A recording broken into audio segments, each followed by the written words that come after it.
যেতিয়া আমি মায়াবিনী গীতটো শুনো, তেতিয়া হৃদয়টো একোটা অদ্ভুত অনুভৱৰে ভৰি পৰে। এই গীতখনৰ মাজত আছে প্ৰেম, বেদনা আৰু জুবিনদাৰ অমৰ সুৰ। জুবিন গাৰ্গ আমাৰ অসমৰ গৰ্ব, আমাৰ মৰম, আমাৰ সপোন। তেওঁৰ গীতত আছে জীৱনৰ সত্য, মৰমৰ গভীৰতা আৰু মানুহৰ হিয়াত স্পৰ্শ কৰাৰ শক্তি। আজিৰ এই ৰচনাটো সেইজন শিল্পীৰ বাবে যিয়ে সংগীতৰ জৰিয়তে আমাৰ সকলোৰে জীৱনত এক বিশেষ স্থান দখল কৰি গৈছে। তেওঁ গীতৰ জৰিয়তে ক'লে, জীৱন এখন সুন্দৰ সুৰ, যাক মনৰে গভীৰতাৰে শুনিব লাগে। এতিয়া মই জুবিন গাৰ্গ আমাৰ হামিং কিঙৰ ওপৰত মোৰ ৰচনা আৰম্ভ কৰিছোঁ। ভুল ভ্ৰান্তি হ'লে মোক ক্ষমা কৰিব। বিশ্বৰ হামিং ৰজা জুবিন গাৰ্গ জীৱন কাহিনী। জুবিন গাৰ্গ, যাক অসমবাসী তথা বিশ্বৰ সংগীত প্ৰেমীয়ে স্নেহভাৱে বিশ্বৰ হামিং ৰজা বুলি কয়। তেওঁ আছিল এজন কিংবদন্তি গায়ক, সংগীত পৰিচালক, অভিনেতা, চলচ্চিত্ৰ নিৰ্মাতা আৰু সমাজসেৱক। সংগীত আছিল তেওঁৰ জীৱনৰ নিশ্বাস। জন্ম আৰু প্ৰাৰম্ভিক জীৱন। জুবিন গাৰ্গৰ জন্ম 18 নৱেম্বৰ 1972 চনত অসমৰ তেজপুৰত হৈছিল। তেওঁৰ পিতৃ মোহিনী মোহন গাৰ্গ এজন সংগীতপ্ৰেমী আৰু মাতৃ ইলি বৰঠাকুৰ এজনী প্ৰশিক্ষিত নৃত্যশিল্পী আৰু গায়িকা আছিল। শিশুকালৰ পৰাই তেওঁ সংগীতৰ সৈতে গভীৰভাৱে সম্পৃক্ত আছিল। 3 বছৰ বয়সত তেওঁ গান গাবলৈ আৰম্ভ কৰিছিল।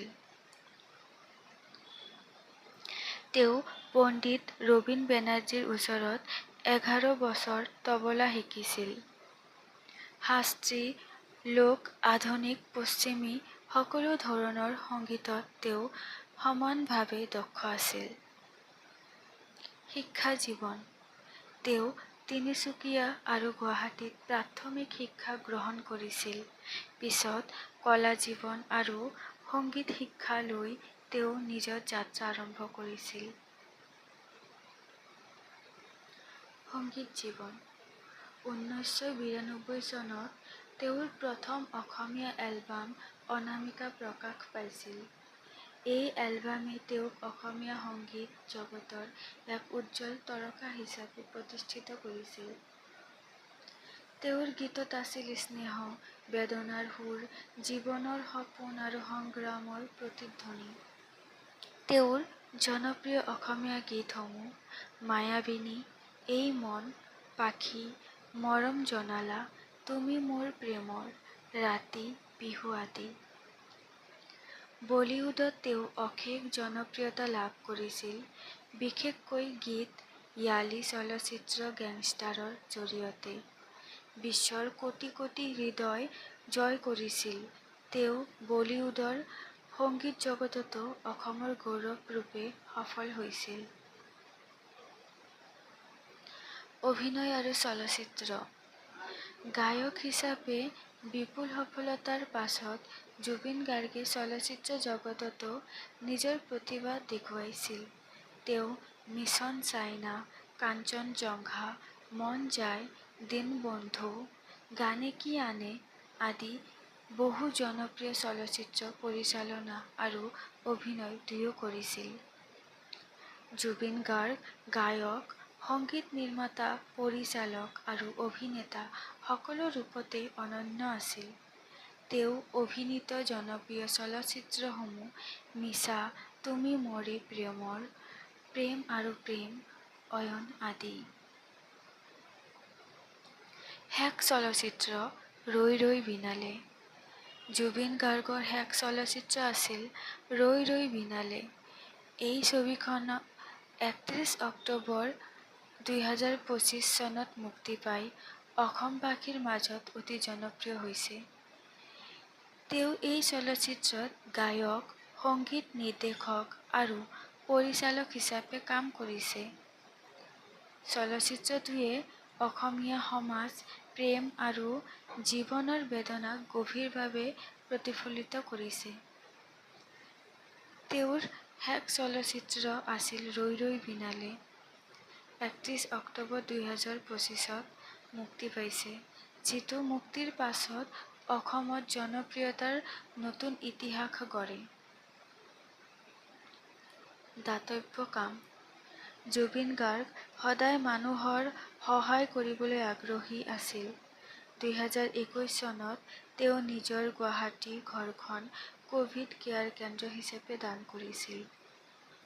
তেওঁ কলাগুৰু শিল্পী প্ৰতিষ্ঠানৰ জৰিয়তে বহু দৰিদ্ৰ শিক্ষাৰ্থীক সহায় আগবঢ়াইছিল।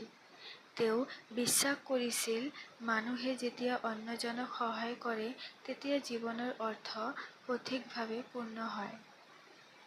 মানৱতা আৰু সমাজসেৱা: জুবিন গাৰ্গ আছিল এজন সহৃদয় মানৱ। তেওঁ দুখীয়া, অসহায় মানুহৰ সহায় কৰিছিল আৰু বহুজনৰ জীৱনত আশাৰ আলো জ্বলাইছিল। নিজৰ সংগীতৰ আয়ৰ অংশ তিনি দৰিদ্ৰ শিশু, অনাথ ৰোগীৰ চিকিৎসাৰ বাবে দান কৰিছিল। তেওঁ সদায় কৈছিল, মানুহে মানুহৰ বাবে জীয়াই থাকিব লাগে। অসমৰ উন্নতিৰ বাবে তেওঁ জীৱনভৰ কাম কৰিছিল। অসমীয়া সংস্কৃতি আৰু ভাষাক বিশ্বজুৰি চিনাই দিয়াত তেওঁ আগভাগত আছিল। বঁটা আৰু সন্মান: জুবিন গাৰ্গে জীৱনত বহু সন্মান লাভ কৰিছিল। অসম ৰত্ন, বহু সংগীত সন্মান, ৰাষ্ট্ৰীয় আৰু জনসন্মান আদিৰে তেওঁ সমৃদ্ধ আছিল।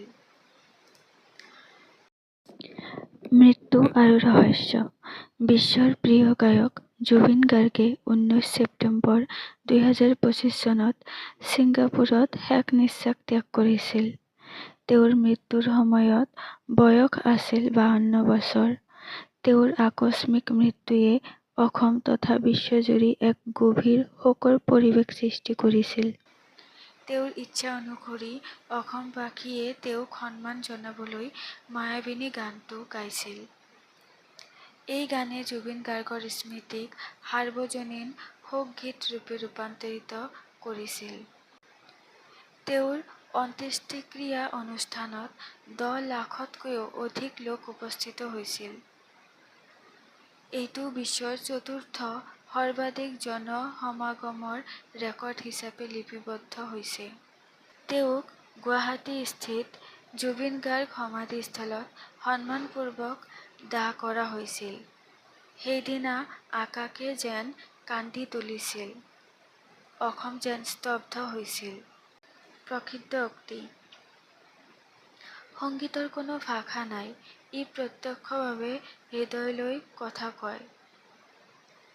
মোৰ কোনো জাতি নাই, কোনো ধৰ্ম নাই, মই ঈশ্বৰত বিশ্বাস নকৰোঁ, মই স্বাধীন, মই কাঞ্চনজংঘা। উপসংহাৰ: জুবিন গাৰ্গ নামটো মাথো এজন গায়কৰ নহয়, তেওঁ এজন অনুভৱ, এজন প্ৰেৰণা, এজন যুগৰ সুৰ। তেওঁৰ জীৱন আছিল যেন সংগীতৰ এটা নদী, য'ত প্ৰেম, বেদনা, আশা আৰু মানৱতাৰ সোঁত বৈছিল। তেওঁ সংগীতৰ জৰিয়তে মানুহক একত্ৰিত কৰিছিল। ধৰ্ম, জাতি, ভাষা ভুলি সকলো হৃদয় একত্ৰ হৈ গৈছিল তেওঁৰ সুৰত। তেওঁৰ গীত শুনিলে আজিও যেন লাগে, বতাহে সুৰৰ মাজেৰে তেওঁ কাণত কৰে, মই নাই কিন্তু মোৰ সুৰ বাচি আছে। জুবিন গাৰ্গে নিজৰ জীৱনৰ প্ৰতিটো ক্ষণ অসম আৰু অসমবাসীৰ বাবে উৎসৰ্গ কৰিছিল।